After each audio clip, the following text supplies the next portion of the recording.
Vom 21. bis 29. Juli gibt es heuer erstmals eine internationale Kunstakademie in Walland und Umgebung.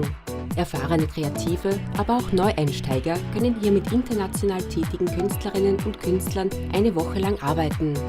Ja, eine wesentliche Zielsetzung ist, Kunst aus den Ballungszentren aufs Land zu bringen, hier Menschen die Möglichkeit zu bieten, sich künstlerisch weiterzuentwickeln. Wir merken, dass sich die Personen, die sich bis jetzt angemeldet haben, sehr unterschiedliche Ausbildungen haben. Es gibt also jene, die haben künstlerisch noch ganz, ganz wenig gemacht. Denen will ich besonders Mut auch machen, sich anzumelden.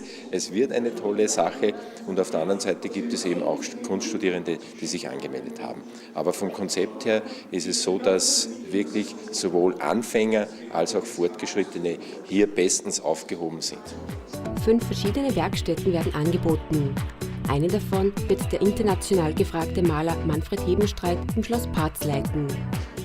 Die Teilnehmer können wirklich Freude und Spaß vor allem erwarten. Ich möchte diese eine Woche wirklich genießen, einfach die Freude zu vermitteln, was Malerei bedeuten kann, einfach kreativ zu sein und wirklich ganz locker angehen. Also keinen übergestülpten theoretischen Aufbau, sondern wirklich einfach, und vor allem, was mir persönlich wichtig ist, ich gehe auf die Teilnehmer ein. Das heißt, wir können auf der anderen Seite in die Landschaft gehen oder wir können auch wirklich ganz offen malen, kreativ sein und so weiter.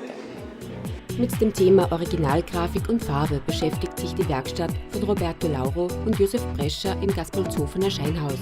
Ja, es gibt in Gaspolzhofen ja die Druckwerkstätte Scheinhaus. Das ist eine komplett eingerichtete Tiefdruckwerkstätte und das ist natürlich ein idealer Ort, wo man sozusagen die Radierung live erleben kann. Die Teilnehmerinnen und Teilnehmer können unabhängig von ihrer Vorbildung wirklich Originalgrafiken entwerfen, drucken, ätzen. Also wir sind komplett ausgerüstet und ich bin mir sicher, dass das für viele eine sehr spannende und eine sehr zufriedenstellende Tätigkeit werden wird.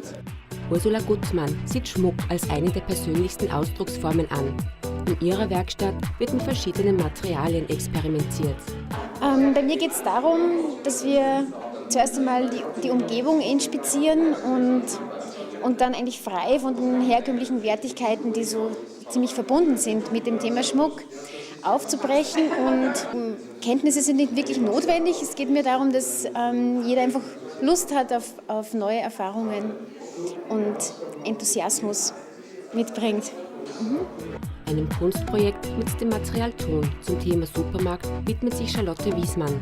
Dass man sich dort inspirieren lässt in einem Markt, in einem Supermarkt, Dinge, Objekte mitbringt und die dann weiter verfremdet zu nicht brauchbaren Objekten, sozusagen zu Kunstwaren. So ist die Idee und bin schon gespannt, was rauskommt.